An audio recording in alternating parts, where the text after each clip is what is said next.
del fracaso real de Joselín, el hermano de David el Gambao. Había mujeres que él la ponía a buscar cuarto para él, porque aparte de que era un tipo que tenía conocimiento de la brega, sabía bregar, era un tipo que tenía un carisma para vender la sustancia, para que le cayeran los cótumos y para que también las mujeres le cayeran. Las mujeres que Joselín se daba, él no entraba en sentimiento con ella, con las mujeres, porque él la ponía a buscar. Tenía relaciones con esos tigres pioneros del barrio. Joselín conoció de primera mano la gracia que tiene otro, y para poder obtener esa gracia empiezan a hacer el mal. Ahí es que pasa la desgracia de Joselín, darle los tiros a Piquete en para. Joselín empanta la mula. Bienvenido a una nueva edición. Su hermano que les habla, Cristian Batista, tiene el honor hoy de presentarle una historia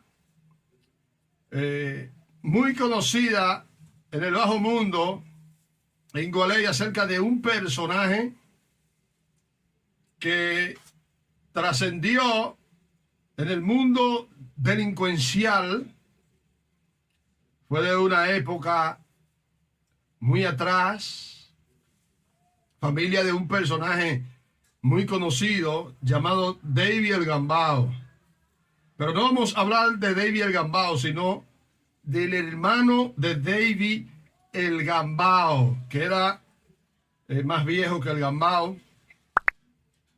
Esa gente se querían, se amaban. El Gambao tenía un respeto por él, aunque el Gambao a nivel delincuencial tuvo más respeto a nivel de braveza, a nivel del filo, de arma de fuego. El Gambao trascendió más que él en el mundo delincuencial, tuvo un respeto a nivel de terror, de pelea. Joselín fue un tipo bacano a un nivel, pero hoy estaremos hablando acerca del fracaso real de Joselín, el hermano de David el Gambao.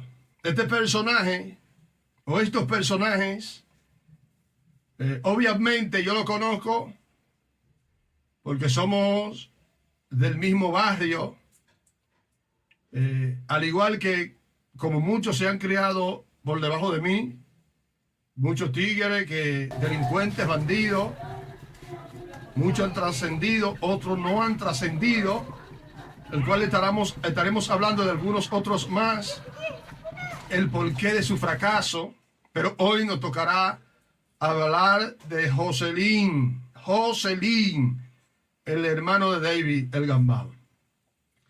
¿De dónde viene el error? A veces hay personas que cometen errores en la vida que muchas veces no ven la consecuencia de ese error al principio, pero lo ven a futuro. Joselín, hijo de Margot, vivía en la calle San Cristóbal de Gualey. Joselín era del Alto de Gualey, pero fue uno de los tiguerones viejos, de lo que vendía estupefacientes en la 19, de lo que tenía relaciones con esos tigres pioneros del barrio. Joselín conoció de primera mano a todos esos tigres viejos, como Niño Bocao, los tiguerones detrás del tanque, que esas son de las áreas donde inició todo. Los tigres de la Proyecto. Conoció a Piña, que está ahí vivo, al difunto Memo, hermano de Piña. Joselín conoció primo de Marco Yuya, que también es una leyenda. Marco Yuya, que ha sido uno de los tigres de los nombres a nivel delincuencial en Gualey más sonoro, de los tigres que más sonó, que la policía lo estuvo buscando entre los tigres más buscados, de los que vendían estupefacientes por muchos años, de los capos fuertes, de los traficantes de sustancias, de traficantes y distribuidores de sustancias psicoactivas. Marco Yuya. Ellos siempre fueron, aparte de primo, fueron muy amigos, inseparables. Como también Joselín tenía otro amigo, el cual eran así, llamado Joel. En el Alto nosotros a Joel le decíamos cariñosamente Narí. Un saludo para él, hermano de Raúl, el ruso, el que sabía del Alto de Gualey. El control del Alto de Gualey, de esa calle entera. Los cameos no son del Alto de Gualey, lo he repetido en varias ocasiones, pero los cameos originalmente son de la calle 27 o del callejón 27. Del Alto éramos nosotros. Ellos sí bregaban una esquina más abajo del Alto, pero no eran del Alto. Ellos eran otra compañía aparte, aunque estaban en la misma calle. Joselín, antes de que se me olvide, alguien escribió que no era Nati la gorda que cobraba en la llave de la calle 27, casi frente a Andelo acá, frente a Ande Juan, el que hacía guira y guayo. Era Nati que cobraba, no era Huáscar, el papá de Cameo. Era Nati que cobraba. Y a veces Titofe, cuando estaba en medio en ollas y no había ligado de los joseos de la calle, a veces cogía la llave y decía, hoy voy a cobrar yo, y había que dejarlo porque ese era el terror. En esa familia era el que sabía. Cameo también se ponía a cobrar. En ocasiones se turneaban, pero mayormente la que cobraba era Nati. Huáscar le empezó a cobrar ya después a lo último. Huáscar, que también tenía un familiar llamado, un hermano llamado Enriquillo, que fue policía, y hoy ha sucumbido, tiene muchos años sucumbido en esos vicios de la sustancia psicoactiva dañina. La sustancia ha venido dañando y destruyendo la vida de muchos hombres buenos. Esos hombres han caído en esos vicios, han sucumbido y quedan atrapados, que solamente Dios puede liberarlos. También Huáscar tenía un familiar llamado Atahualpa, que Atahualpa arreglaba luz y falleció también, que consumía de esa sustancia psicoactiva, esa sustancia dañina. Atahualpa se subía en los alambres. Yo conozco toda esa gente de Gualey, y toda esa gente que fueron contemporáneos míos también me conocen a mí. Entonces Joselín era un tipo que vestía bien, tipo bacano, un tipo que conoció el tigueraje de Gualey, tipo conocido por todos los capos de Gualey, por todos los tiguerones de Gualey. Joselín.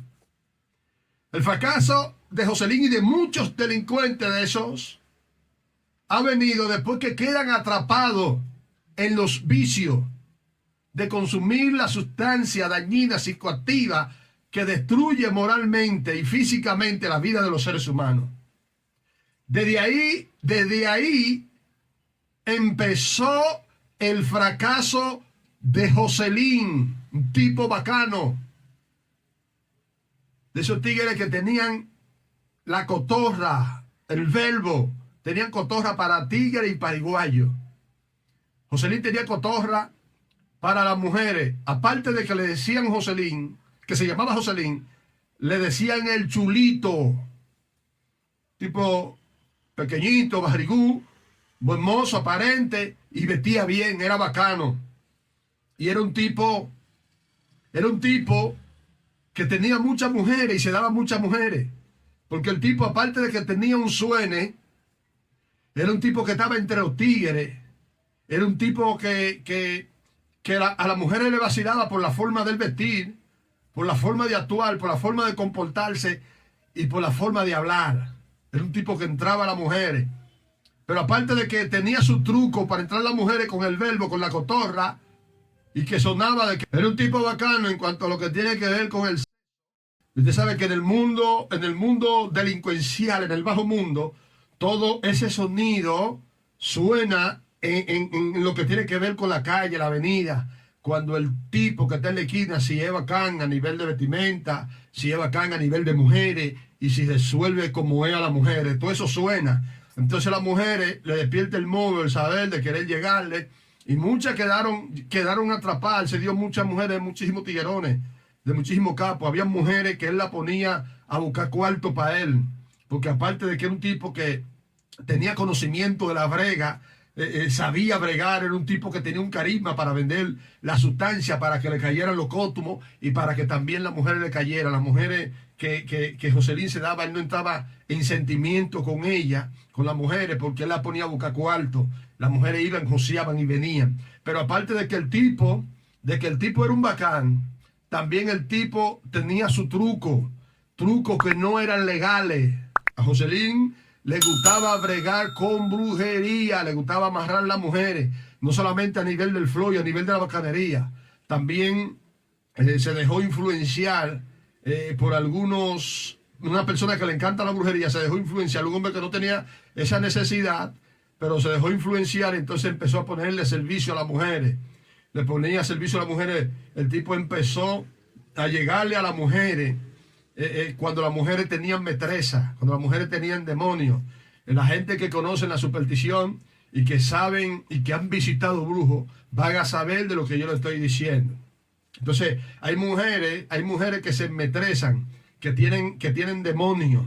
Entonces, esos tiguerones que ya tienen el conocimiento, que han sido instruidos en cuanto a eso, para que le llegue, cuando una mujer lo chequea, lo vaquea, le dice, tú tienes tal demonio, y cuando ella te vaquea, es porque ella tiene tal demonio. Entonces tú le prendes una vela o a tal cuadro, le pones un refresco rojo, y él hacía muchísimas cosas, y a veces dialogaba con mujeres que él pasaba conversación, y le ponía todos los martes y todos los viernes un servicio a los demonios. Siempre prendía su vela, sus velones, siempre lo prendía a un cuadro llamado Santa Marta, le prendía un velón los martes, y los viernes le prendía un velón a otro cuadro, y así tenía. Ya a veces lo veía comprando tabaco, y digo, que este tipo, ¿por qué compra? Y era aquel tipo, después yo le llegué, que le ponía servicio a ciertas mujeres que tenían esos demonios desde Santa Marta, de Anaísa, de Metresilí.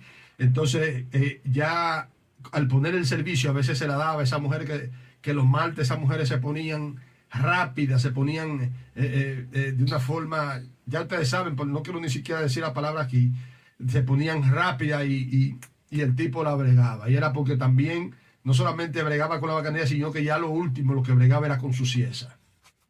Entonces, el tipo tenía una ingenuidad para hacer el mal, ¿me entienden? Y ese vicio, cuando lo atrapó a él, ese vicio de consumir, ese tipo nunca dio un golpe ni de carácter, él era bregar. Y ese tipo se buscaba dinero. Ese tipo llegó a echarle a 100, en ese entonces él fue el primero, que le echaba 100 de corte y lo vendía primero que todo el mundo, porque también ponía a su servicio a los demonios para que los demonios le hicieran vender su sustancia. Aunque ustedes lo que hay gente que trabajan con lo malo. Y voy a hablar más para adelante de otro caso. Este tipo llamado Joselín cae en los vicios y empieza a consumir incontrolablemente. El dinero que se buscaba, como dice el dicho, que los maravillos se lo lleva el río. El dinero que él se buscaba con tanta maldad, con tanta mala fe, le caía en esta mano y se le iba por esta. Amanecía de barruca, en bebedera y hueledera, y todo lo botaba. Entonces eso fue creando en Joselín un mal hábito, a tal punto que ya cuando Joselín se daba 2 cantazos, ya a los 4 cantazos él estaba en para y se ponía malo y no conocía a nadie. ¿Y ese quién es? Entonces se le veía. Usted sabe que todo aquel que ha tenido experiencia de consumo, y no solamente de consumo, sino que también ha bregado con gente que consumen, sabe cuando una persona ya se tocó, porque la forma de actuar cambia, la forma de ser cambia, automáticamente se da 2 pases. Entonces, el hombre que se daba 2 cantazos se ponía ya transformado. A los 4 cantazos ya estaba haciendo mueca. A los 6 cantazos ya estaba en para con todo el mundo, enmonado. ¿Y quién es ese? Y no conocía a nadie. No conocía a nadie, aún hasta siendo amigo de él, no conocía a nadie. ¿Quién es ese? Yo recuerdo que en una ocasión, había una fiesta en el Alto, y yo estaba sentado en la acera del difunto Jampa. Y Joselín estaba parado cerca de la acera de tal Pelelú del difunto Fino. Pues yo estoy de espalda mirando para la 18, y eran como las 11 de la noche. Y él me está viendo a mí como que yo era un policía, porque la paranoia pone al ser humano que consume esa sustancia, lo pone a ver cosas inexistentes. Entonces él está viendo que yo soy un policía, que estoy sentado en esa acera. Y el tigre, cuando está en consumo, no quiere saber de policía y no quiere saber de tigre traicionero o de tigre que se le haya aparecido a un enemigo de él. Él está viendo a un policía sentado en esa acera. Y él dice, ¿quién es ese? ¿Quién es ese? Y tiene el arma de fuego en la mano. Pero ahí Cameo también, en esa noche estaba en la fiesta en el Alto y se estaba dando unos cantazos, porque el chico, después que caía a las 6 de la tarde, él se daba su cantazo en esos tiempos. Y andaba bacano con su prenda, con su arma de fuego. Y Cameo y yo éramos así, éramos amigos. Cameo, la ruptura de Cameo en ese momento vino después que yo le avisé, la ve aquella al Gambao de la situación que se dio en el Alto de Gualey, cuando nada más el Gambao era que tenía esas armas de fuego. Entonces una situación que se dio entre Guaro, Obispo, con Joel Nariz, y yo tuve que buscar al Gambao, y el Gambao es el que sube y se baraja el pleito. Cameo llegó que yo fui a buscar al Gambao, y desde ese entonces hubo una pequeña ruptura que más adelante nos hicimos amigos de nuevo. Pero ¿qué sucede? Pana. Pero ¿qué sucede? Que Cameo es el que me dice, cuidado, Cacón, levántate de la acera. Este tipo te empara. Y está preguntando que quién es ese que está ahí en la acera. No sea que te vaya a pegar un pepazo de espalda. Levántate de ahí. Y ahí yo me levanto y lo veo que está malo. ¿Sabe que la persona cuando está en nota, así en paranoia, hace cosas que no son ellos? Real. Todo lo que hemos pasado por esa vida, que han consumido esa sustancia, sabe que después que una persona llega a ponerse en esa situación, es una persona que debe de ser tratada porque comete cualquier error. Entonces Joselín, yo recuerdo cuando él le da para abajo a Piquete, sucedió que la noche antes de él darle para abajo a Piquete, él manda a comprar una cena con la mujer de Johnny el Mono, que le llaman Lili, y con una mujer que le llaman Aide, la mujer de Charlie, allá en el Alto de Gualey. Entonces Joel y Joselín le dicen a ella que le van a dar 100 pesos para que le compren una cena. Piquete, que es de Villajuana, él es original de Villajuana, que una vez él tenía los cabellos largos, como Bob Marley, se dejaba su trenza. Él, cuando va a comprar allá al Alto de Gualey, al ver tanta sustancia, al él ver tanto capo y tanta bacanería, él se queda en el lugar.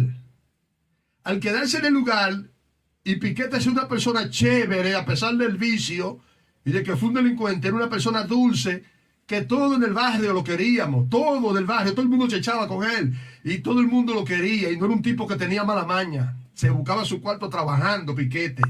Hasta el mismo de ellos, el Gambao, tenía un aprecio enorme, y él sabe que ese error que Joselín cometió no estuvo bien. Entonces, Piquete era un tipo que se ponía necio también cuando estaba consumiendo, se ponía en un decir, en una especie de zozobrita, de una persona que, dame 25 ahí, no tengo, dame 25 ahí, no tengo. Entonces una gente que también esté hueliendo y con otro que esté al lado, dándole zozobra, dame 25, eso a veces pero fulano, ¿y qué es lo que te pasa? No me tope tanto. El que está hueliendo, yo me ponía así mismo, cuando yo me daba mi cantazo, a mí no me gustaba que nadie me hablara mucho, me gustaba estar solo, y por eso me trancaba muchas veces. Porque a veces la gente empieza con una topadera, fulano, y eso a mí me ponía en fogón. Una vez yo al pulpito tuve que ratillar, le digo, suéltame, banda, y ahí se movió. Porque a veces hay personas que te el que está hueliendo no quiere que lo pongan a roncar, la gente hablándole disparate. Porque el que está hueliendo siempre está monca, mirando a todo el mundo, así que uno para, y monca, y moviéndose del lugar, de que en estrategia para que no pongan a roncar a uno. Fulano me quiere poner a roncar, y cree que yo estoy roncando, y es mentira, él la para. La paranoia te pone a hacer eso y a ver cosas inexistentes. Entonces, Piquete le dice que él vaya a comprar la cena, nada más para que le den el dinero para él comprar, porque él hacía todo lo mandado. Joselín le dice que sí, que vaya y busque la cena. Entonces él va y busca la cena. Él va y busca la cena. Y ahí fue el problema grande. Joselín en mueca, Joselín en para. Cuando él trae el asunto, él quiere su cuarto, pero Joselín no sabe eso porque Joselín no negoció con él. No negoció con él de ir a buscar la cena. Joselín habló con Lili, con Aide para que buscaran la cena y él se ofreció a buscarlo. Nada más por el dinero para él comprar. Pero Joselín no sabe eso. Entonces, cuando Piquete hace el mandado, Piquete quiere su cuarto porque es lo que quiere consumir. Y entonces ahí es que viene la disputa, la discordia. Joselín empala y Piquete se sobe y le dice: estate tranquilo, te lo doy ahorita, vete. Usted puede preguntarle a Lili y puede preguntarle a Aide, allá en el Alto del Gualey, puede ella preguntar que eso fue así. Entonces, en esa disyuntiva es que viene la situación y viene el fracaso. Pero hay un detalle de cosas que sucedieron también, que Joselín le cogió una ropa apretada a unos nacionales de nuestra vecina isla que andaban vendiendo ropa en bulto, poloché, bermuda, pantalones, franela, boxer, pantaloncillo, crema, desodorantes que salían en bulto a comprar y uno le compraba en el Alto. Y él le cogió una ropa fiada a una haitiana y se le escondía cada vez que ella venía. Se le escondía cada vez que ella venía. Y un día esa haitiana dijo: ese me la va a pagar, y tiró así un perfume en las 4 esquinas, porque el Alto tiene 4 esquinas. 4 esquinas tiene. Y tiró perfume. Y dijo: ese me la va a pagar. Y no pasó una semana cuando pasó eso. Los demonios existen y eso es real. Entonces, no sé, hay gente que ligan la delincuencia, la sustancia psicoactiva, el consumo, y también con la hechicería, santería y brujería. Gente que tiene su papabocó, gente que tiene sus demonios, gente que tiene sus brujos, gente que visitan sus brujos para no caer preso. Se preparan y se resguardan. Muchos tigres, en su mayoría, se preparan y se resguardan. A Fernando, el difunto, lo resguardaron, lo prepararon. De los Santos lo sabía un capitán que estaba depuesto en el destacamento, en el destacamento de Gualey, de la 31 de Gualey. Él lo sabía. Yo una vez caí preso por redada. Él me dijo: ustedes son del Alto y conocen a Fernando. Nosotros sabemos que él está preparado porque ellos le habían entrado a tiro de ahí y no le habían hecho nada. Y Fernando llegó a desaparecérsele. Ellos después que lo tenían rodeado. Entonces él me dijo: esa funda de bala yo la tengo preparada para él. Me dijo Fernando, me dijo de los Santos antes de soltarnos. Y no solamente Fernando estaba preparado, muchísimos tigres estaban preparados. Había un joven que le dieron para abajo, que la policía le dio para abajo, que le llamaban, nosotros le decíamos de Lopa, Patepalo, que hay un hermano que es cristiano que se congrega a la iglesia de 31, no sé si está todavía ahí, Ale, que Ale, Jabao, La Ira, Gelo, Patepalo, esos eran los coritos de menores que estaban con Cameo, ya en su etapa final, que estaban con Cameo, que era lo que le hacían coro a Cameo para pelear con el engomado. Chamaquito terrible todito. Entonces Patepalo fue un chamaquito con más humildad, con más sagacidad, con más inteligencia, y Patepalo soltó el tiroteo y empezó a bregar. Y ya él se estaba dando a un nivel bacano en la brega. Era querido porque era un chamaquito que, a pesar de que era un bregador, era un chamaquito humilde, que todo el mundo lo quería. Patepalo subió haciéndome mandado a mí en el Alto de Gualey. Y después el chamaquito se dio un verdugo. El chamaquito ya estaba rompiendo un aparato entero. Entonces, a nivel de brega, cuando el tigre llega a ese nivel, a nivel barrial, de comprar un aparato entero, está coronado o está coronando. Aunque usted lo vea que yo qué.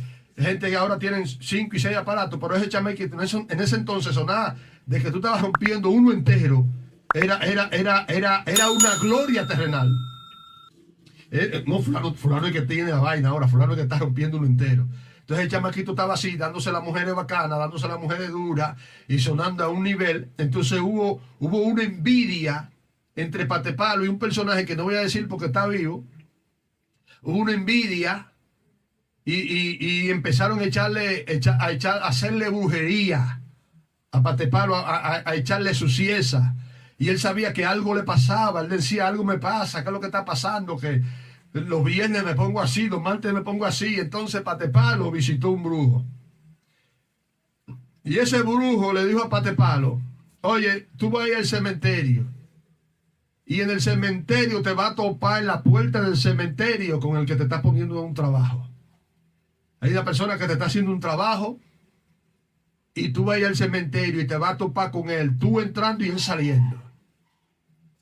Y así mismo fue cuando Patepalo fue al cementerio, se topó con esa persona. Y esa persona no quería dejar que Patepalo entrara al cementerio, porque si él entraba al cementerio, el brujo que le estaba haciendo el trabajo a Patepalo, si él entraba al cementerio, el brujo que le estaba haciendo el otro contrario se iba a caer. Entonces el otro no lo dejó entrar al cementerio. Pero era tan fuerte el hechizo que Patepalo no le llegó, que era esa la persona que el brujo le había dicho.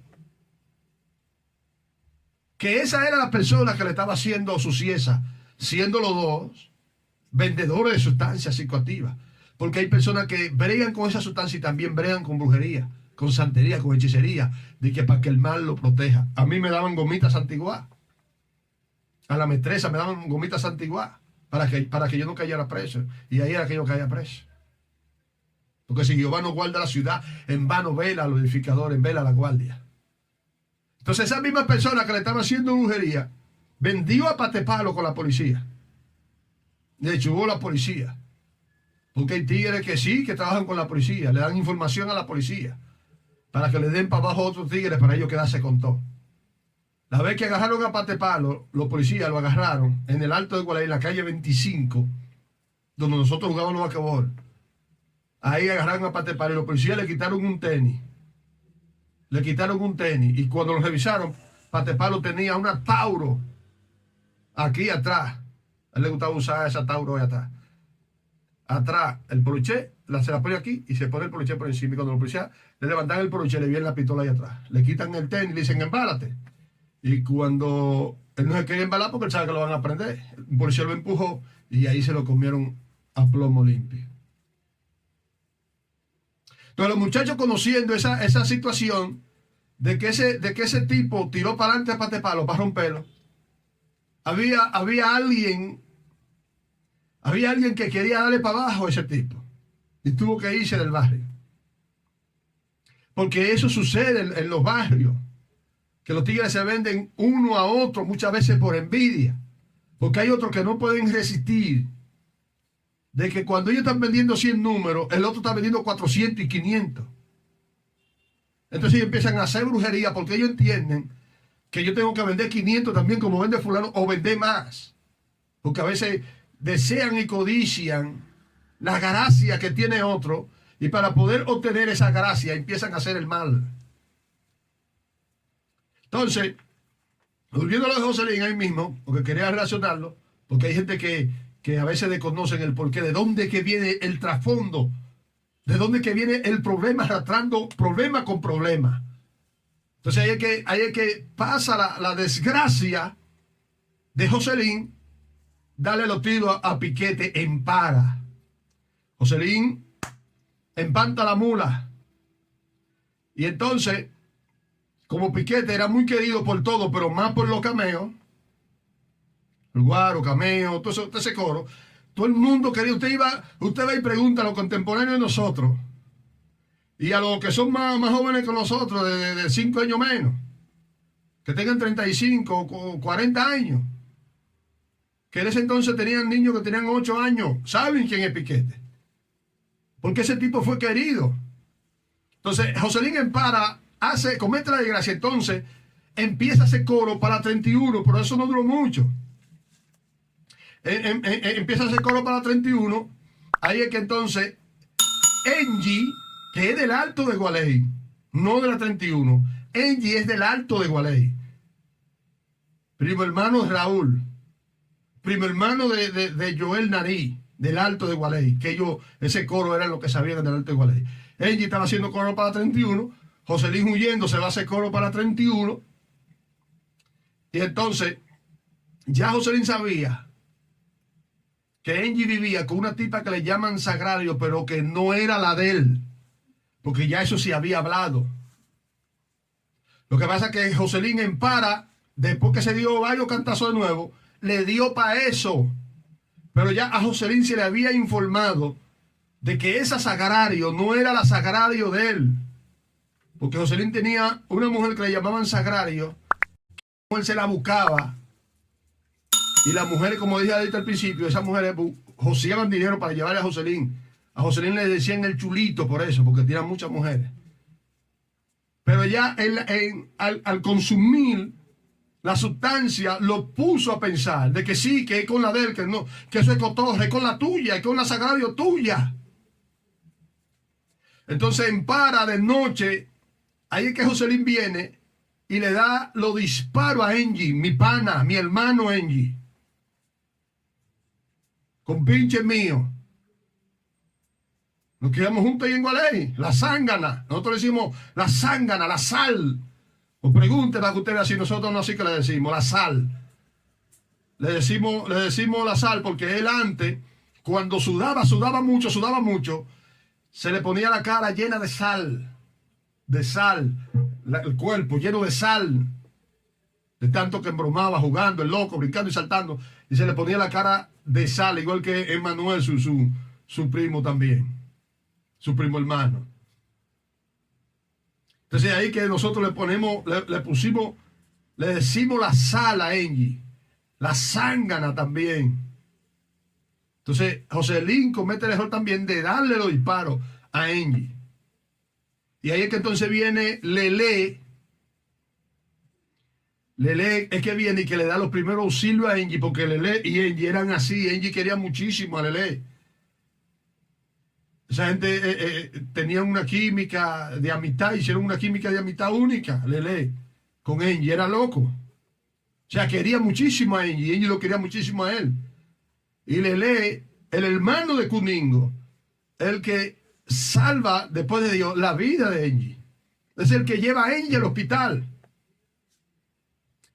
Entonces de ahí es que Engie tiene problemas de caminar. Al principio él estaba minusválido, pero ya él camina, aunque sea dificultoso, pero ya él camina, sin necesidad de andar en silla de ruedas ni de agarrarse. Gracias al Señor. Se encuentra fuera del país.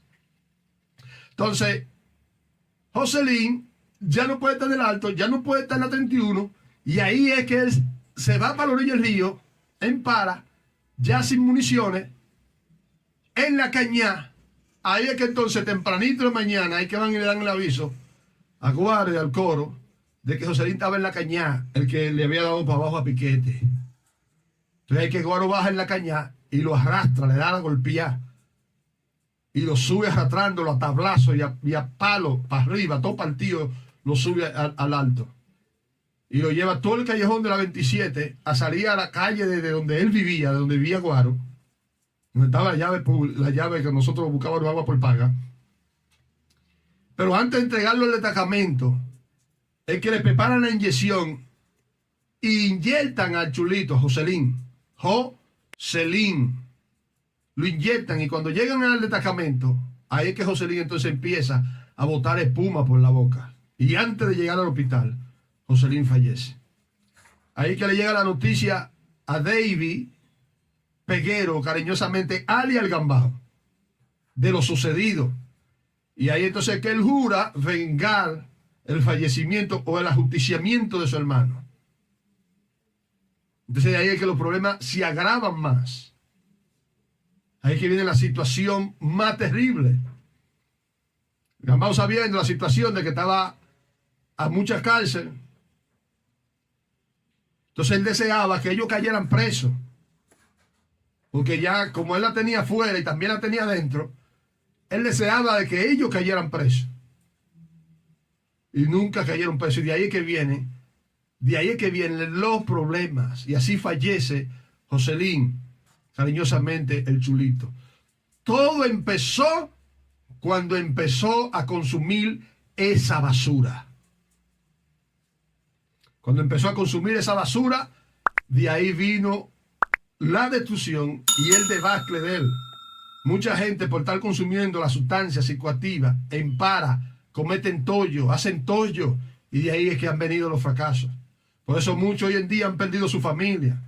Muchos hoy en día han perdido su posición social, política y económica por causa de esa basura psicoactiva que daña la mente y el corazón de los seres humanos. Así que hasta aquí llegó estas narraciones. Dios me le bendiga. Recuerden que Jesucristo es la solución. Hacia adelante.